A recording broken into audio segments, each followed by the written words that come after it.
Mercedes are on a bit of a roll, which all started with the launch of the new S-Class flagship this year.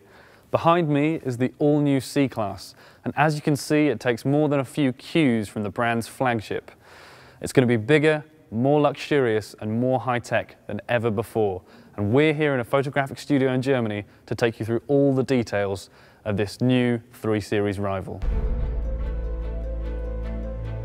Longer, wider and taller than before, the new C-Class has a much bolder stance than its predecessor.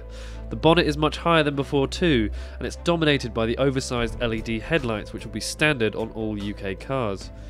It also tapers towards the rear, giving it a sleek aerodynamic profile that helps with fuel economy.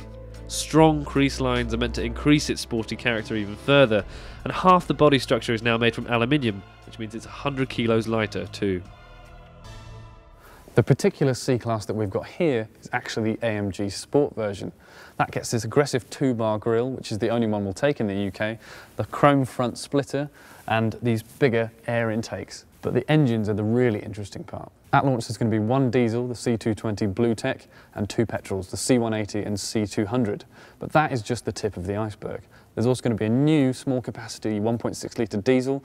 That's actually been developed by Renault but heavily modified by Mercedes and should give the C-Class class-leading CO2 emissions. There's also going to be a range of engines all brought in from the E-Class range, including a hybrid petrol and diesel, a plug-in hybrid and also a 4-litre twin-turbo V8 AMG Sport model, most of which we'll see next year. The elegant exterior design might have taken a few steps forward when it comes to aerodynamics and being more sporty, but the interior is a real quantum leap over the old car.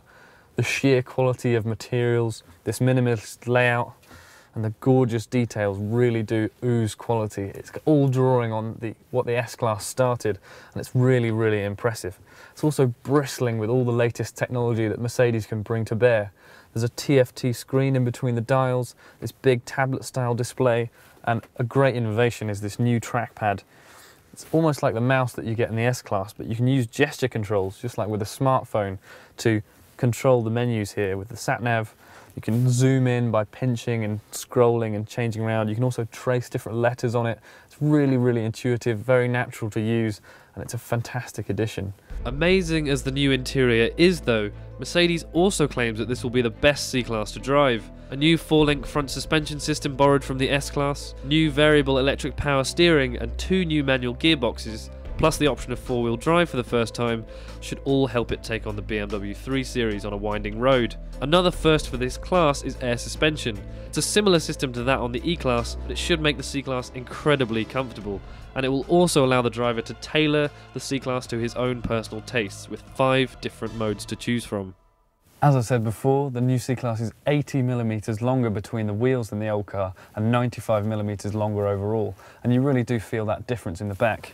There's a lot more legroom than you used to got, and headroom is decent as well. And the shape of the rear window means that you feel like you've got more space and light coming into the cabin, which makes a big difference. There's plenty of room for my knees and my head, as you can see, although because of the high transmission tunnel, getting 3 across the back might be a bit of a squeeze. However, overall, the C-Class is going to be a lot easier to carry a passenger in than the old one was. Mercedes has made a lot of big claims about its new C-Class. It's not only bigger than before, but it's also going to be the most refined, comfortable and efficient car in its class. If it can deliver on even half of those promises, then it will be really impressive and more than a match for the BMW 3 Series and new Audi A4. We won't have to wait long to find out either, with a global debut planned for January at the Detroit Motor Show and a dynamic launch to follow in February.